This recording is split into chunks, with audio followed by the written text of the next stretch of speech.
How's it going, everyone? And welcome to the fourth episode of the Savour Success podcast, the show where we interview some of Ireland's best food and beverage entrepreneurs.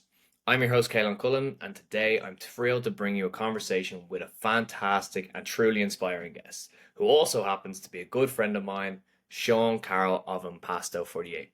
Sean runs one of Ireland's finest pizzerias, known for its quality, authentic taste, and top quality ingredients that really stay true to the essence of true Italian cooking. In this episode, we deep dive into the journey of bootstrapping a business from the ground up, trusting your gut instincts, and recognizing when it's time to make a change. Sean shares his experience of pivoting in times of crisis, adapting to the ever changing landscape of the food industry, and staying self aware as a real entrepreneur. We also explore the importance of sticking to your product ethos as you scale your business. Sean is not just a great entrepreneur with a serious passion, he's also a fantastic guy. And in this episode, he drops a wealth of learned wisdom that you won't want to miss out. So sit back and enjoy this insightful conversation with Dublin's very own pizza legend. Let's go. Lovely to see you again, my man, and thank you so much for jumping on. For people, Sean is one of the founders of Impasto 48 out in Kilbarrack. It's been so long. Yeah, absolutely. Great to see you too. It's been a minute, hasn't it? Yeah, it's been a while now. Sean and myself met during COVID. I got a DM when I was at Arctic Stone about supplying Sean with ice cream, and friendship bloomed from there. We haven't really seen each other in about 2 years because we've been so busy, but it's so great to see you again and hear the business is booming, business is thriving. And I wanted to bring you on because I always enjoyed your story and how you kind of conveyed about what Impasto 48 is all about. Sean, I'm going to pass you over the mic. Tell everybody that's listening who you are, little bit about your background, how you got into Impasto 48, and a little bit about Impasto 48 as well. Thanks, Phil. So my name is Sean Carroll, owner and founder of Impasto 48, wood fire pizza and pasta, here in Kilbarrack. How I got into the food game or into a restaurant is a bit of a story. My mum and dad had a mushroom farm way back when I was a little nipper running around. And I've always kind of been involved in business. I used to be up there, when I was 6, 7, 8, making boxes, doing different things. And I always wanted to just have my own business. Didn't know what that was going to be, how it entailed, how I'd get there. And I did the usual thing, went to school. Mum and dad put me through, went to private school in Turner College. They worked very hard, and I could see how hard they worked to get me through school. I was very privileged to go there. They always wanted me to kind of go to college, do the usual, or what's perceived as the normal route these days. Yeah. Because they didn't have the opportunity to go to college when they were growing up. So they really pushed me to do that. Just when I was leaving school, kind of recession hit. I can't remember, it was 2008, 2009. So, there was even more panic and more push to go to college. So I ended up in UCD, did an arts degree in economics and sociology. It was great time there, met some great friends, but wasn't really for me. Had an interest in economics, but again, I just wanted to do something kind of, I don't know, physical, or I just wanted to get involved in a business. Yeah. Be hands Um, on more so. Absolutely, hands on, something to sink your teeth into. Yeah. Um, didn't really get that opportunity after college. During college, I worked for Paddy Power. I got a part-time job in Paddy Power in Tala, in their head office, kind of doing things on the website. And I was working kind of late shifts into the morning. And then as I got through college kind of took a back step, and I was working more in Paddy Power. I was doing 40, 45 hours a week and doing college on the side. So I was kind of doing a full-time job. Did okay in college, got a degree, and then fell into a job in fund administration, which I never even heard of. You're saying fund administration wasn't your passion, no? No, absolutely not. Um, so got involved in a company called GAM Fund Management. I have to say, brilliant company, was amazing, met great people there. It was great to get a job that paid pretty okay as well coming out of college. Mm. But again, I'd be, on my lunch breaks, whatever, be looking up coffee trailers for sale.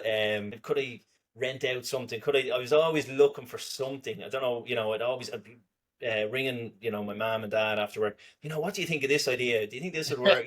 My friends one time I was like thinking of going into property development, just any idea, yourself, you're kind of Yeah. just shooting the breeze saying, will this work? And then there's a bit of a fear factor. How am I going to do it? How do you get there? Where do you get the money from? I was always kind of good with money in terms of saving. So I'd have a little bit saved. One idea was I was trying to buy a house, but at the time you couldn't get a mortgage. It's probably it's the same now, but Yeah. back then it was really difficult because it was just after the recession. So then during when I was working in GAM, I met a family friend and kind of got chatting, and an opportunity came up to open a cafe on Dawson Street. So again, didn't know what I was doing, hadn't a clue, was And you had saying, never been in food before, right? You would. other than my mom and dad had a mushroom farm, so Yeah. they were in food production. That went bankrupt, unfortunately, while I was kind of in end of school time. So I'd seen kind of what when businesses go bad, what can happen. Yeah. Of But it didn't course. turn me off wanting to get involved in Yeah. business.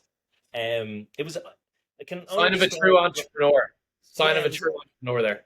it's like it's like I have to prove something. That's the only way I Mm. can describe it. Like I have to prove and it's not to prove to anybody, just to myself that I Yeah. can do something. And I didn't care what it was going to be. So and we got chatting to a family friend, got involved in a cafe in Dawson Street called Il Forneo on a wing and a prayer. Went in totally blind, didn't know what I was doing. Took out a loan, invested into the business, and in fairness, I got a really good team from day one in the cafe. And Massimo, who's the manager in there, who looks after the day to day, he's just brilliant, and can't thank him enough for helping me so much. Um, so he was running the day to day kind of things. I was doing the background stuff, the paperwork, the payroll, all that kind of stuff while I was working in the office job. Um, and during that time, I had moved job as well to Morgan Stanley Fund Management, another fund manager.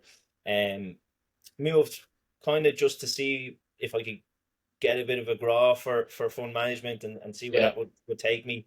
Met great friends there who I still chat to this day. But again, I couldn't sit at a desk.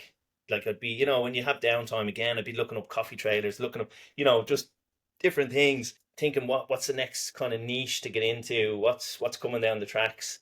And I uh, ended up meeting my girlfriend at the time, Amy. She's now my wife, and then I started annoying her about things. Will I leave my office job? Will I go full time into the cafe? What will I do? Should I take the jump? Should I not? So eventually, I took the jump. One day, I was renting an apartment in down by the Tree Arena, and I was walking. I always remember I was walking across the bridge. I was on the phone to Amy, and I just had a really bad day in the office. It wasn't anything to do with the people. It was just the job just wasn't fulfilling for me. Mhm. And that's like it could be fulfilling for other people. It just wasn't for me. Of course. And I was walking across the bridge, and I just said to her, I said, I just can't do this anymore. I really just cannot go in. Like no motivation. Couldn't sit at a desk. Just wasn't for me. So she was like, "Look, just leave, just leave." And I'm like, you know. So and it was kind of it helped me because I got that bit of a approval, somebody to Yeah. say, you can do it. Sometimes you do need that like little support push, right? And like, because you're there, your head is pretty much there. As you were saying, you were going across having a bad day, so you kind of clocked out in a sense. You just needed a little bit of a supportive push, And Amy obviously offered that, and you're like, you know what? You're right.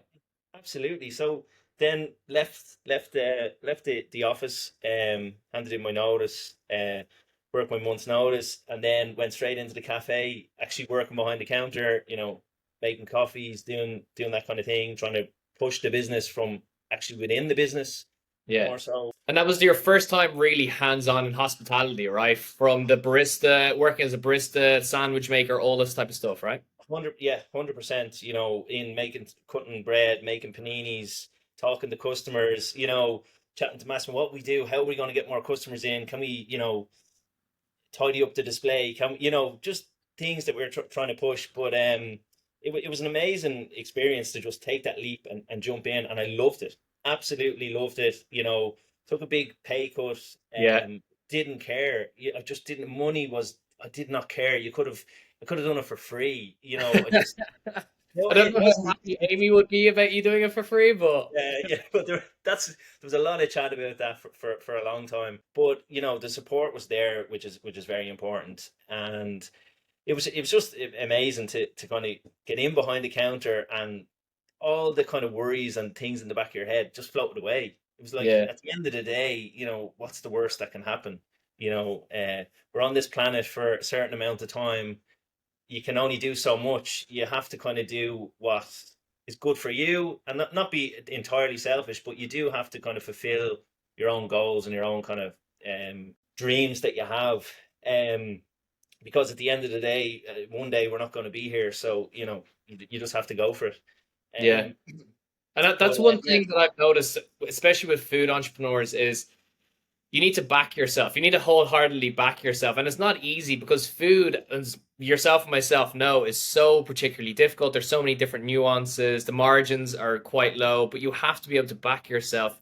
Like you were walking across that bridge and you were like, I need to do this. I need to back myself. And obviously with Amy's support as well, it's like, I got this. And then jumping into the trenches, you're like, okay, it's not as scary as you think it is. Now it is physically tough, but it's not as daunting. It's a lot more freeing if that is calling to you, you know? absolutely, 100%. And I'd recommend to anybody, if they are kind of thinking that way, you can write down as many business plans. Like, I have loads of business plans, loads of ideas written down on paper, and it is a great idea to get things out of your head onto paper. Yeah. But you can write as many things down until you actually physically do it. You're never Mm, going to get that full, because yourself, business plans, you have all the ambition and everything in the world, and as soon as you get into the real world, it just totally changes. Nothing ever goes to plan. But it's yeah. good to have something like that. And then basically from the cafe side of things, I was working there for a couple of months, and Giorgio came to me, who helped me with the Il Fornaio setup of the cafe, and he was in the food business his whole life. He lives, breathes food. He's Italian; it's in his blood. It's infectious, Um, right? When you deal with yeah, someone who's so into food, you're like, oh, damn, I want to get up to your level and understand so many differences and different styles of bread, tomatoes, anything like that. absolutely. And he is like, he knows everything there is about baking, pizza, Italian food, tomatoes. He just lives, breathes food. He's an Yeah. innovator, really is. Yeah. And I kind of got a buzz off him. You know, he came chatting to me and he said, "Look, Sean, there's an opportunity out in Cabarrick where it was an original Il Fornaio, but we're kind of thinking of rebranding it, designing a new kind of platform. Would you be interested in coming on board and doing a kind of a pizzeria and a pasta restaurant, but kind of freshening it up Mm, to the market that was in 2019?" I said, yeah, absolutely. I didn't really know what the plan was, but I just said yes straight away, because I'd had that bit of an experience in the cafe, and I was like, no, I think, if you believe enough in something and you're really passionate, I think it will eventually work. Um, so we got chatting. He showed me the plans, and we kind of finessed the plans about Impasto 48. And again, jumped in head first. Thought, we're gonna take over the world. We're gonna yeah. fly. After getting, setting up the kitchen, sourcing equipment and stuff, I got finances in place. And we just jumped in head first. I got a couple. It was a real family affair, actually, in Pasta 48, getting it set up. My cousin took on the building job, Colin. He was brilliant. He'd been in building for a long time. He kind of was whetting his appetite, doing kind of shop fit outs and stuff like that. So he came on board and did the fit out here for Impasto. And basically then, within a couple of weeks, we had a turnaround time, very ambitious, of 10 days, and opened the new one. It took a little bit longer than 10 days, but Yeah. not too much longer. I think we did it in I'm gonna say 4 weeks, 5 weeks. Wow. Still, to Originally, open a restaurant with all the different changes, that's pretty impressive. yeah, it was mental. Now Yeah. we didn't get everything done. We kind of half opened, and thinking back, look, you live and learn. Thinking back, Yeah. we would have probably given ourselves a bit more time. Definitely got our finances sorted a bit more in terms of having more money in the bank to be able to take that more time before we had to open. Yeah.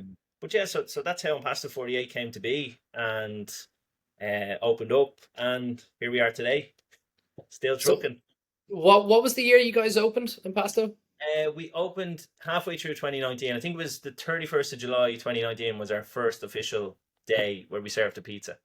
First July. So since then, obviously we had COVID. That was a huge impact on restaurants, businesses, food in particular across the world. Okay, and that's how me and yourself know each other, right? So obviously you sent me a message during COVID, and you're always innovating. So how did you innovate your way through COVID, and how did you adapt to the changing climate at the time? Yeah, COVID it was a sideswipe for everybody, the whole world. Nobody knew what was happening. I had just opened a couple of months in Pasto 48, still learning the trade. I'd never opened a restaurant before. And we had kind of set up as more focused on takeaway and delivery. And that's what our business model was going to be. We had a couple of Mhm. seats for a sit down, but we did want to focus more on takeaway and delivery, which was good in a way because when COVID came, it was very much takeaway and delivery driven. Yeah. Um, and that's kind of where the innovation came on board. We didn't really have an online ordering system. We were kind of using these third party platforms. And then quickly we realized, okay, we need to get something in house for online ordering, because that's where everything was going with COVID, and at a very, very fast pace. Like a flip Um, dish or something, was yeah, it? exactly. We joined forces with Flipdish, which was an Irish company, Yeah. and they provided a kind of a plug and play online ordering system, which we jumped on board with, and which really helped us um, to to basically get through COVID. Um, I had contacted a lot of pubs in the area before COVID, and pubs that didn't do food, and I said, look, Mhm. would it be a good idea that we can put maybe leaflets down, and if people want to order food, they can order pizza off us. We'll drop it in. And some of the pubs, they weren't really on board with that. And Yeah. I was selling it to them. I was saying, look, if someone's going to come to your pub, they're more likely to stay longer if they have something to eat, or they might even go to the pub because they have food. So you're going to generate hopefully more sales, and then it will help us because we'll be able to, serve our food, which will get us more sales. And obviously, we're local businesses; we can help each other. But I didn't really get much of a bite, and then as soon as COVID came, my phone didn't stop ringing with, Course. remember, the Yeah. 7 euro meal that came out, and people were ringing me, oh, can you do the pizzas for us? And I got involved with the Bayside Inn, which is just up around the corner from here, and also the Cedars pub in Raheny, and that really helped us. Like, I can't really thank those pubs enough, because without that, Incredible. we would probably wouldn't have survived COVID. To be quite honest, it was mental because when COVID happened, we lost a couple of staff. Yeah. Because remember, there was all this initial do you keep people on the books? Do you not? Yeah. The government released, it was just a mess. Yeah. And a couple of staff left because they were saying, they reevaluated where they were at the time. So we had no staff. I couldn't get a pizza chef, just couldn't get them. So I had a really good team with me in Impasto. I had Igor, who was actually on the floor, a Brazilian guy, and we trained him up to make pizzas. Incredible. Um, I had Cynthia as well. She was started as a KP, and then we trained her up to do pizzas. We had everyone doing pizzas during the when we did the 7 euro meal, because it was just crazy trying to get the orders in. And at the time, I don't think the QR code for Flipdish was active, so we actually had to set up WhatsApps with the pubs. So they were WhatsApping across. We need Tapping 5 euro. orders. There you are on your phone trying to fulfill them. It was absolute carnage. Like, I wish I had a video of it. Was just mental. Like it was crazy. We had the mother-in-law in doing deliveries for us, had just ringing people. Couldn't get drivers as well. One of the big issues was trying to get people to do deliveries, um, because everyone was looking for drivers. We used an app, what's the name? A Gigable, that helped us Oh out yeah, as yeah. well. Shout out to And John Ryan from Giggable. that Yeah. helped us out to try to get drivers, and that worked really, really well. But it was just manic. Like one time, we just had pizzas coming out of our ears at one stage, and we'd never like we had new staff who didn't know how to make pizzas. It was just crazy, but we got through it, and it was brilliant. And can't thank the team enough for sticking with me through that, and even the pubs. I'm still involved with the Cedars up in Raheny. We do kind of catering for their 21sts and kind of functions that they have, and also we still serve pizzas up there. So it worked out really well. It's a good kind of collaboration, two local businesses helping each other out. And then also we touched. This is how we met. Yeah. It was on Instagram. I was talking to my wife Amy. Again, she has to get the credit. She said, I was looking Always. for, I was looking for a an ice cream to go Yeah. to, because I was saying people are sitting at home, they're ordering in a lot. They'll order in a pizza, whenever our dessert menu. We had cannolis and things like that. But I was saying I want to have, like, a lot of people were doing Netflix and chill at the time, Yeah. and they were actually looking for an ice cream. And I said I really want a tub of ice cream, but I didn't know who to contact or where to get it. And Amy said, "What about Arctic Stone?" And I said, "Oh yeah, I never even thought." So then got chatting to you on Instagram. You were kind of just dipping your toe in the kind of the tubs ice cream, because you pivoted your business as well, and then two of us Yeah. got chatting and just grew from there. It was brilliant, absolutely brilliant. You touched on a bit there, Shawnee, that you have to be able to hustle, because when COVID hit, you had already been hustling for the last 6 months trying to get into pubs, trying to get into restaurants or places that didn't have food. And what I found, especially what I witnessed during COVID, was a lot of the business that didn't make it, didn't innovate, didn't pivot, didn't even try. Yourself and myself, that's why the story resonates with myself. Is like, I would pack the car full of ice cream. I remember the first order that I brought out to you. It wasn't my best, but we could build on it from there. And it's just getting that ball rolling for innovation, and just pivoting with hard times. Because especially in the restaurant industry, there'd be one thing after another, from recession to global pandemic to floods to anything, and you have to be able to think fast, adapt, and also be willing to do that, and not stick by, oh, this is what we do. We need to change with what is going on. So you double down on getting to the customer rather than the customer obviously coming to yourself. 100%. And look, you're never going to get it right the first time. As you Yeah. said, when you came out with the first tubs of ice cream, you were doing something, you were trying it. We're same with us when we did the pizzas in the pub. Some of the pizzas, because we didn't have people trained up fully, some of the Yeah. pizzas were coming out, triangular. And a few people saying, "Oh, I ordered a pizza and it didn't come out." And we were just trying to do our best at the time. We had, I think there was a time limit at the time for people in the pub, so we had to get the orders out within, I think it was 30 minutes. We got an order of like 150 pizzas to get out in 30 minutes. Like, Yeah. guys never worked in a Insane. kitchen before. It was just carnage. And like, we didn't have a system in place. Like, we were handwriting number one, number two. We had WhatsApps, we were sending, orders got mixed up. It was just crazy. But like, you live and learn. You have to try Mhm. something. You're never going to get it right on the first go. You're going to learn. And I think it's nice when people give you that space to learn and figure Yeah. things out. I know a lot of people sometimes can be quick to jump and be like, "Oh, that's rubbish," or whatever. But how you succeed is by failure. So you do something once the first time and it's not perfect, you're going to try and improve on that each time. Do you know what I mean? You Yeah. get feedback and you say, okay, like, remember, I think we took some of the ice cream at the time, the caramel one, which was amazing. Yeah. And at the time, I think the first batch you just had the caramel on the top, and then after we were chatting, we said it would be great if you could get the caramel like in the middle, and then that improved it, and it was amazing. So it's little things like that, just small little improvements that can make a big difference. It's the coming up with idea and then the improvements from there. You don't know where it leads from.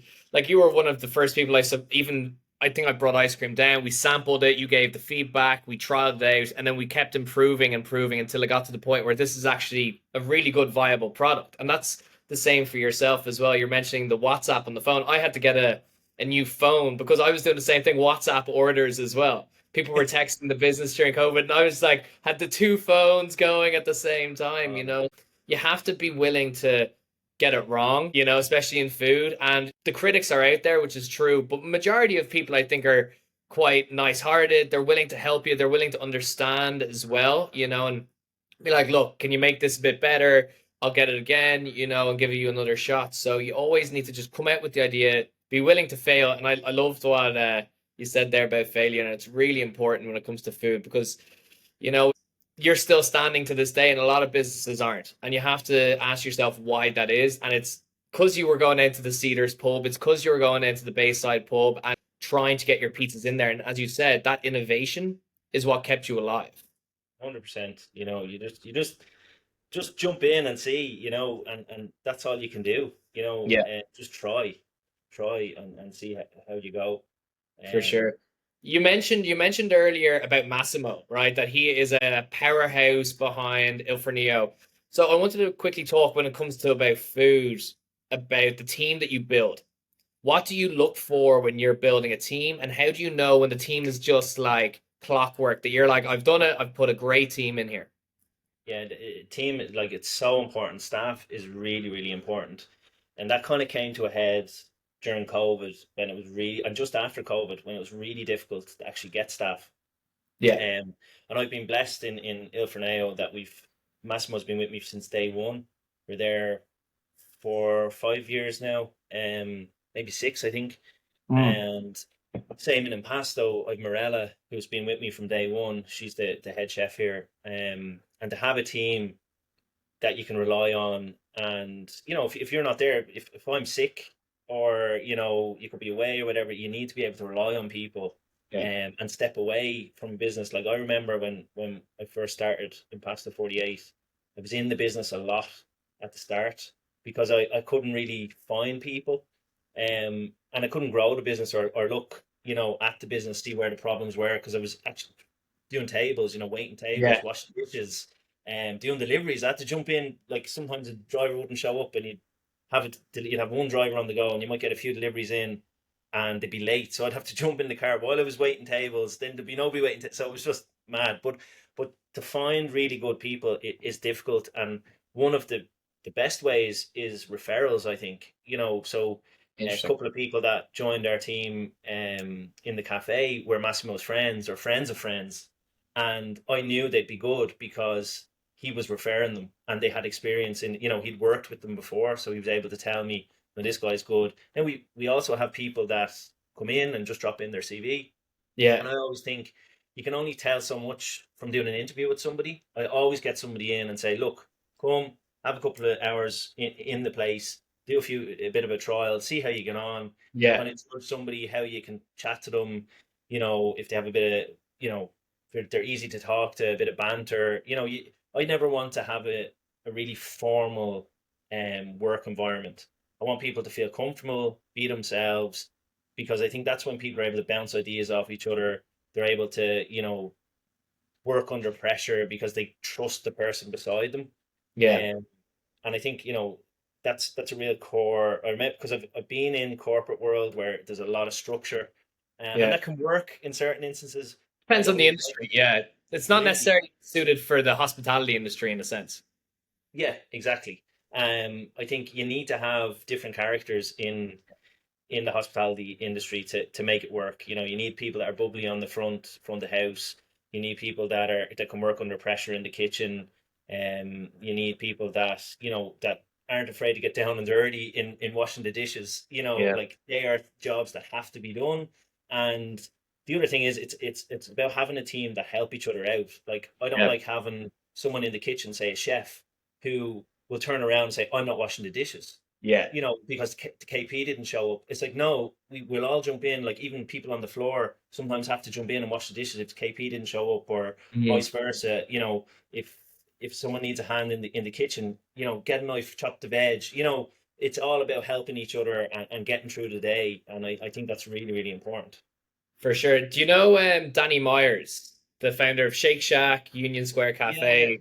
He's like my idol. I've mentioned him, I think, twice in the podcast so You'll have far. to get him on. Yeah, like I'm hoping that he'll get on one of these days. That's why I'm like affirmating it into existence, you know. But he has a really interesting rule when he's hiring for any of his restaurants, whether it's Shake Shack, Union Square Cafe, Gramercy Tavern, is the 51%, 49% rule. 49% of the character that you hire has the technical skill, has the ability, but 51% is the character of the person. Are they willing to dig out the trenches? If they're like, if the dishes need to be done, will they do it? Can they get rid of ego in the sense of be like and not say that's not my job, actually jump in and help out in a team? So he looks for more 51% of who the actual person is, and then 49%, which isn't as important as the character, as actual technical skill, whether it's the making of pizza, because 51% you can teach them, you Yeah, know, even if they're not great. As you said, it was an Igor was on the floor and then he yeah, was your head pizza chef, you know, because you trained him. He was willing to learn, and that's what you need. And absolutely. Going on now. He's doing really well. Like he's moved on. He's actually gone into IT now. You know, he right. went, he did a course, he trained up. But I know he will do really well in anything because he has to get up and go. He'll put his mind to it. He's not afraid to try something, and that's a really good way. The 49 and 51% is a really good way of articulating that. Yeah. You come from a fund management like background, okay? You worked for Paddy Power. When it comes to the team, how did the penny drop for you and how to build this team? Because a lot of people go into the hospitality industry and they'll just create a product and they're like, that's it. That's all I need to do. But there's so many different nuances to it. How did you understand how to really build a team?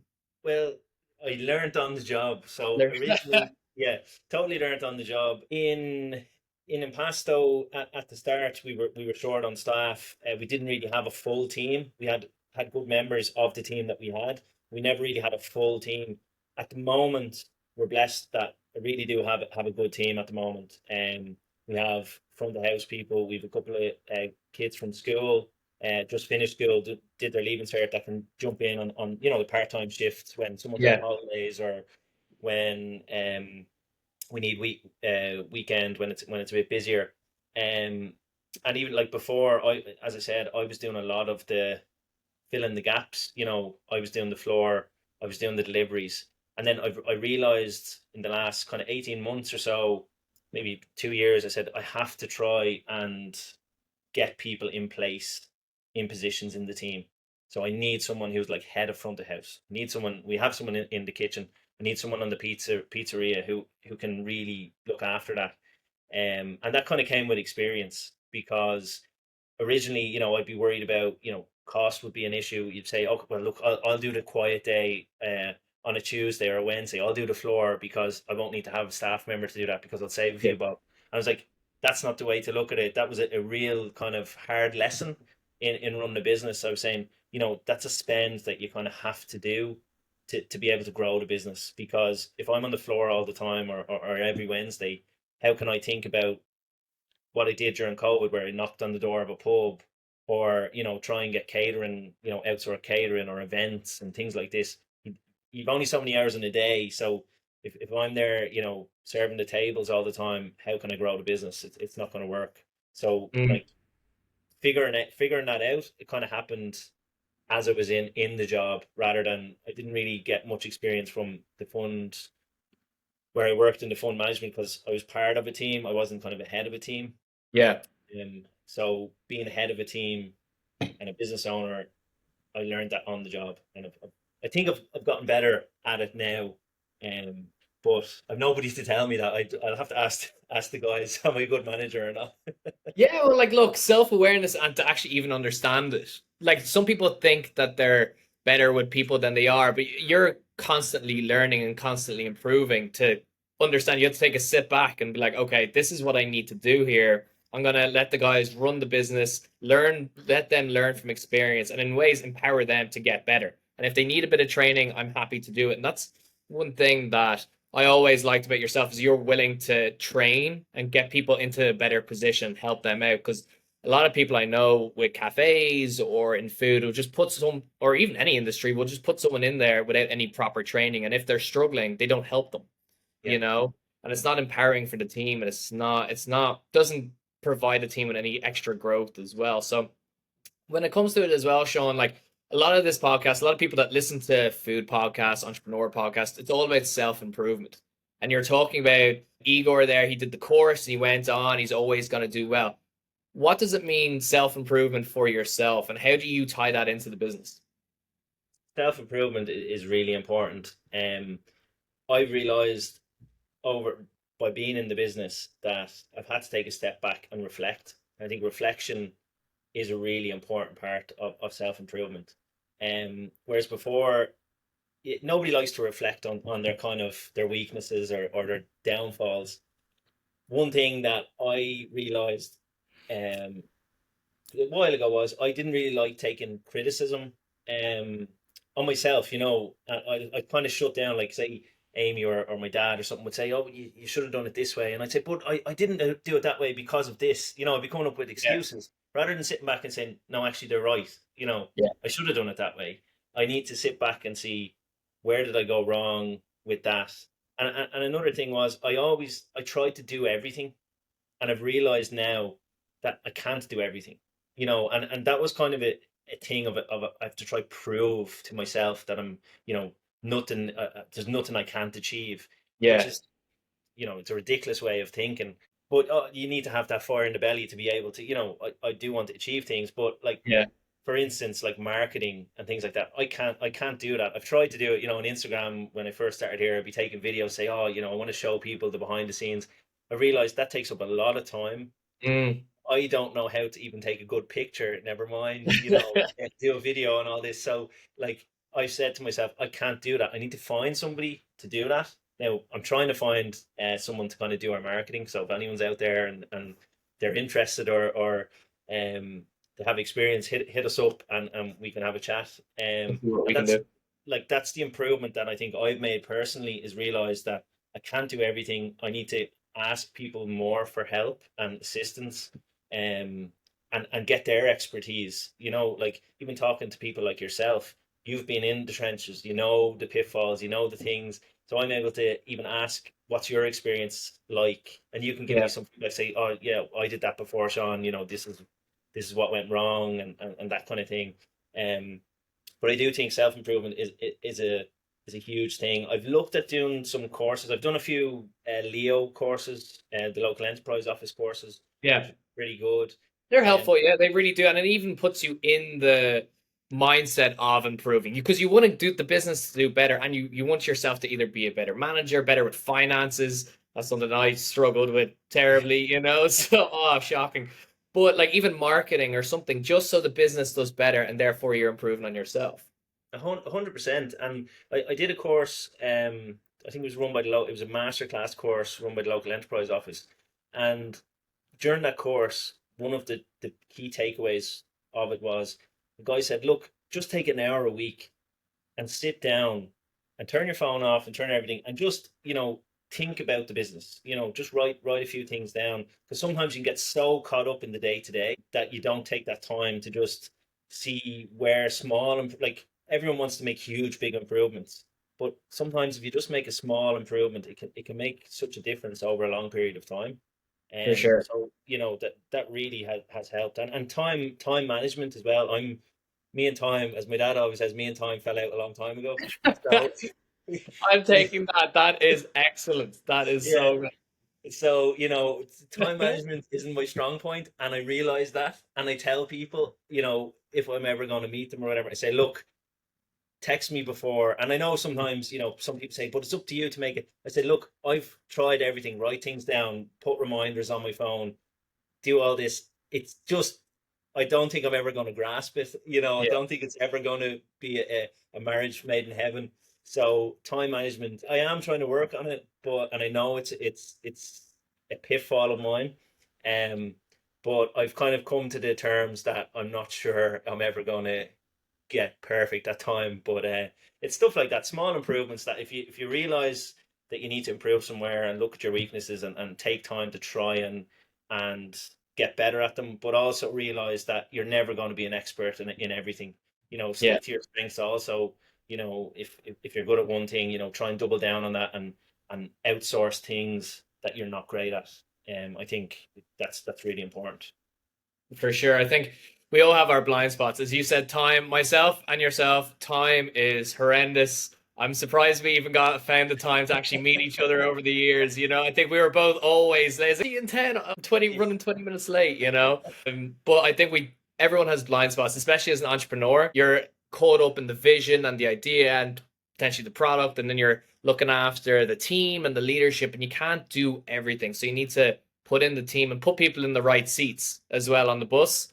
Your job is to drive the bus, but also understand the roles that people are doing. So as long as you're tipping away and constantly improving on different areas and you're constantly trying to learn, I feel in 10 years' time, it's that compounding interest effect, like 1% better today over the course of 10 years you'll be a completely different person, as opposed to just staying, it's like, no, I'm not going to learn it, or I don't need to, like, your ego gets in the way and you're like, oh, I don't need to do anything, I'm great, I'm perfect, no one is like that. 100%, absolutely.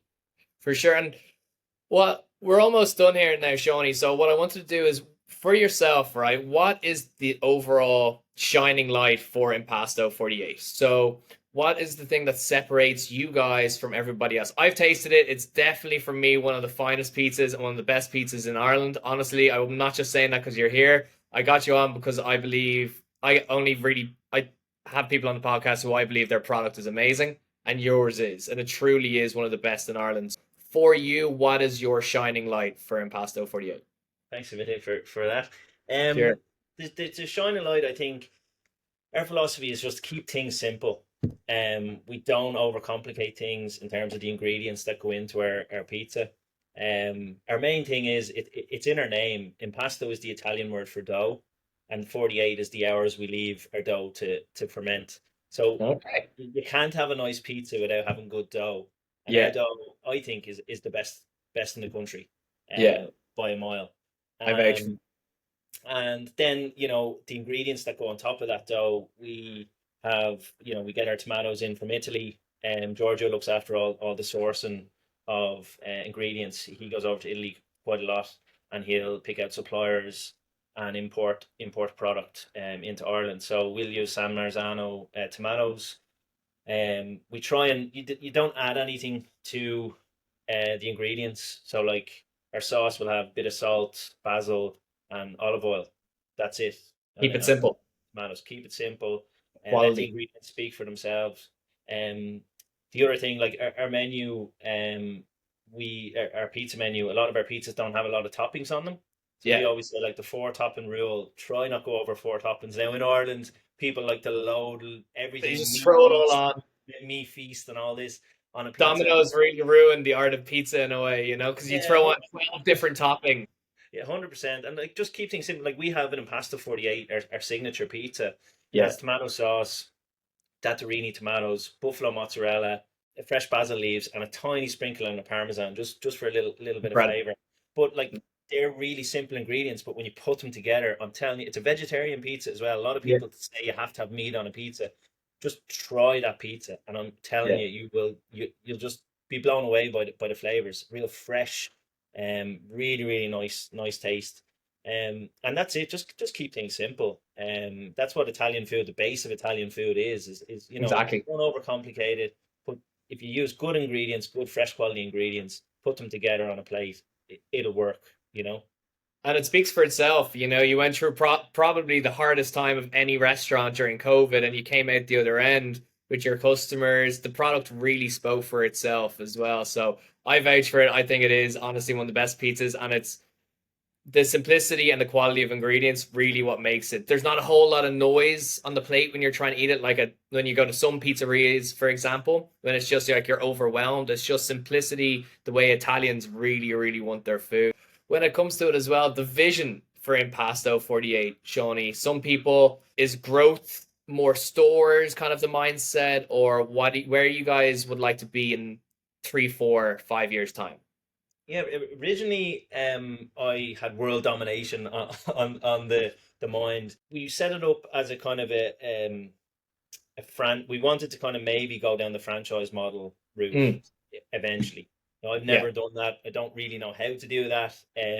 But that was kind of the vision of it, to try and build a brand where we were bringing restaurant quality food to your home. That was always, even before COVID and all, that was our goal, was to have really, really good pizza and pasta that you can have at home that's the same quality as what you get in a restaurant. Um, a kind of a fresh take on takeaway.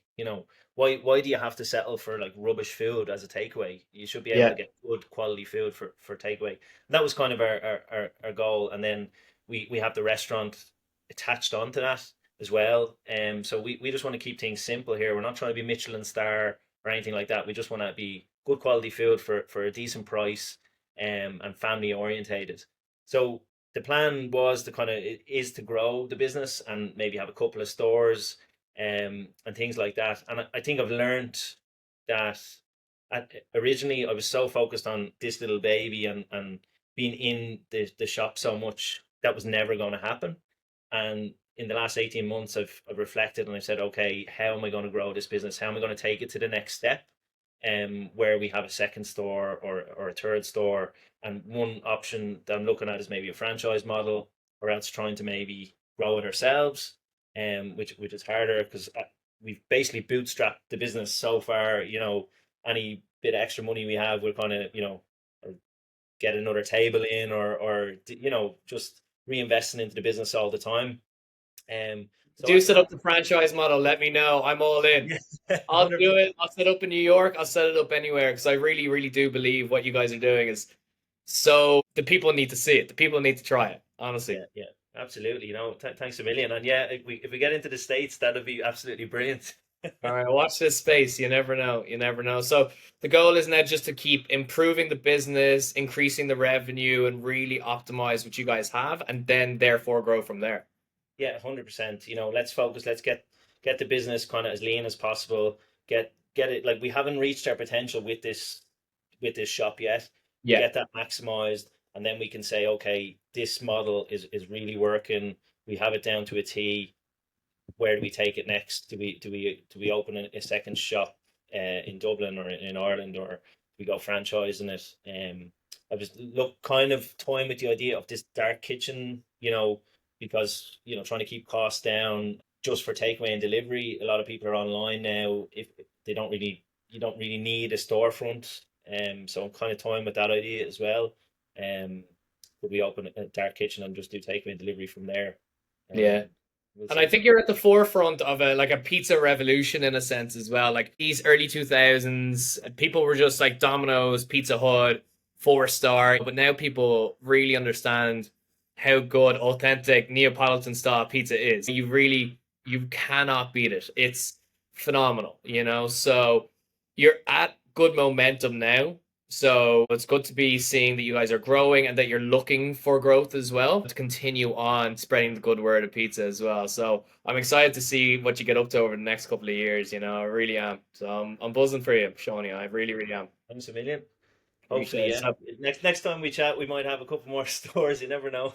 absolutely, for I sure. hope, Next, I when hope you he is open the though. franchise, we'll get you back on. We'll get you back on when you open the next stores and the franchise as well. Keep telling the story and keep doing a great product. But when it comes to it as well, Shawnee, like you've been through the trenches. You started from, you didn't really know what you were going into. Yourself and myself actually have very similar stories, from the COVID pivots to the getting in the car to the cleaning the pots and pans, all this type of stuff. So that's why I think we've always gotten along so well.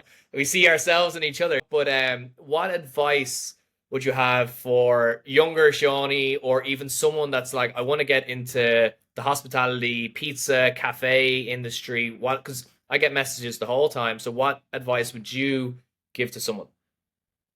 The first bit of advice would be just do it. You can think about it all day long. That's what I did for a long time. And I Yeah, put so many obstacles in the way, so much fear. And at the end of the day, the worst, like, we all get obsessed with money. And yeah. this thing that's actually made up. Money is just a piece of paper with a picture on it. That's what it is. Like, it's Yeah. made up. It's a number on a screen in your bank account, and we get obsessed with this thing. Like, life is for trying things and figuring out your what you want to do in life, whether that's open a business, be a yoga instructor, learn a new language. At the end of the day, it's a journey. We're all on a journey here. So, it took me a long time to figure that out. Yeah. Also trying to fit into a box that other people might want for you. You have to be your own person. You have to find your own calling, and don't be pressurized. Like, we're all pressurized from a young age to fit into social norms. You Mm. see somebody wearing a certain tracksuit. Oh, I have to wear that. I have to act that certain way. Just be yourself. Don't be afraid to be yourself. And I think that's, I would definitely, if I was to go back and chat to myself, or give a younger person some advice, is, just try something. You might have this idea, oh, I really want to do that, and then you do it, and it's not for you, but you won't know until you try. Yeah. So just give it a go. And then another bit of financial advice, talking about money, is like, if you are going to open a business and whatever, do try and get some help with finances, Of course. and just take pressure off. But again, we need to get this thing out of our head about money is everything. And okay, it's the lubricant that makes everything work, but we need to think of it as the lubricant that makes everything Yeah. work, not the be all and end all of everything.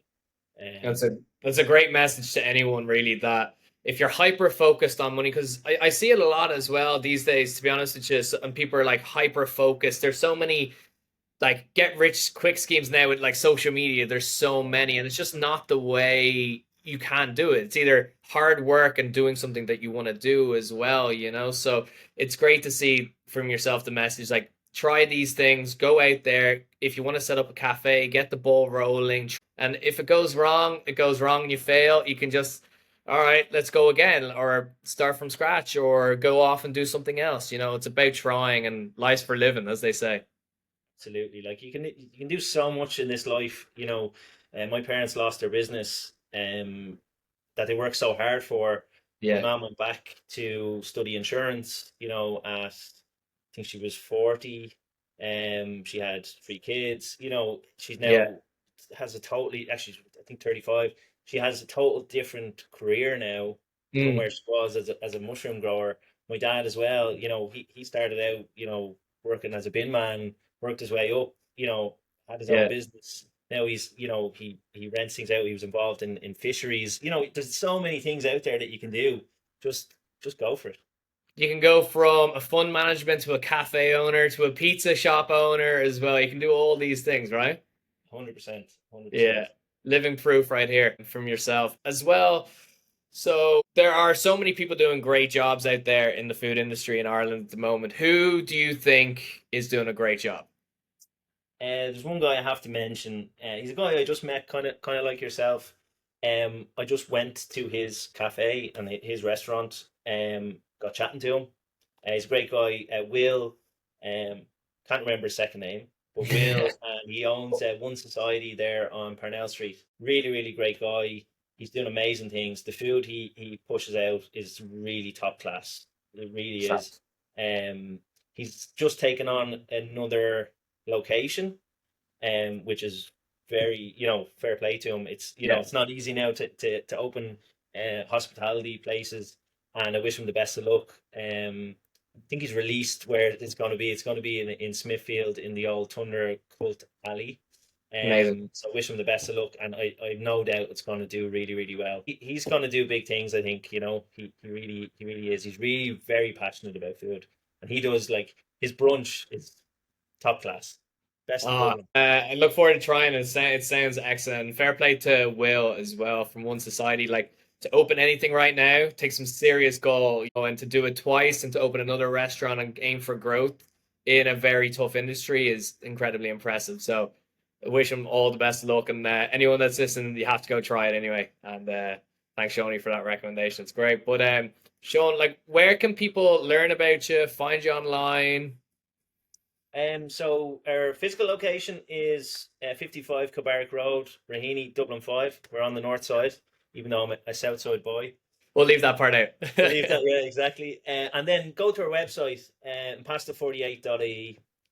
We're on social media as well. As I said earlier, I'm not the best on social media. There is stuff up there.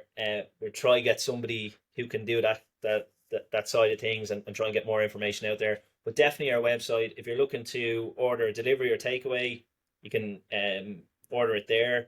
Make sure if you're ever ordering from any restaurant or takeaway, your local restaurant takeaway, please order directly. Yeah. Don't go through a third party platform like Delivery or Just Eat. They really are crucifying the business, the hospitality business at the moment. I don't know if a lot of people know, but like some of those platforms take up to 30% or Yeah. 32% of the Yeah. order value. So if the order is €50, they're taking 30% of that €50.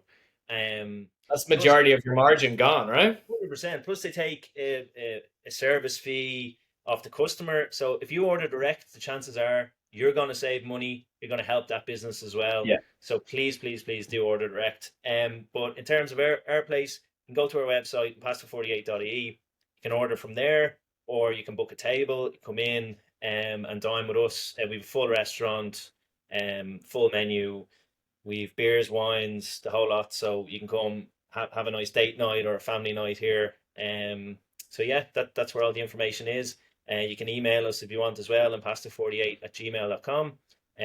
We are going to start doing catering, event catering, and Awesome. things like that. So if you're interested, shoot us an email, and I'll be sure to get in contact with you. Excellent, Shawnee. No, that's great. I definitely recommend anyone around the area on the north side there check out Impasto 48. Get either the carbonara pasta, which was phenomenal, simple, elegant, just a beautiful dish, and the classic Impasto 48 with the Pasta basil and 48. tomato, buffalo mozzarella. You won't regret it. It's an amazing, amazing job that the guys at Impasto 48 and Shawnee are doing. I wish them nothing but great things, and I'm looking forward to our next chat or next in a couple of years. And there's a couple of stores and maybe even a franchise in the States. You never know. Yeah, absolutely. Shawnee, appreciate it, my man. Absolute pleasure as always. And look forward to catching up again. And thank you so much for jumping on. Thanks a million for setting this up, and best of luck with the podcast. It really is brilliant. I've listened to a few episodes so far, and the insights from other business owners is brilliant. So keep up the good work, and best of luck with everything. Cheers, man. Appreciate it. Legend. Thanks, Mil. Bye bye. Thanks. Honestly, that was an incredible conversation. I hope you found it as insightful and inspiring as I did. Sean is truly making waves in Dublin right now, and I'm excited to see what the future holds for this genuinely great guy and adaptive entrepreneur. If you enjoyed the episode, I'd love to hear from you. Feel free to leave a review, drop a comment, or share this episode with a fellow pizza lover. Your support means the world. Thanks for tuning in, and don't forget to subscribe so you never miss an episode. And if you're in Dublin, make sure to check out Impasto 48 for some of Ireland's best pizza. I'll catch you on the next episode where we will continue to explore the journeys of Ireland's finest food entrepreneurs. And until next time, keep savoring success.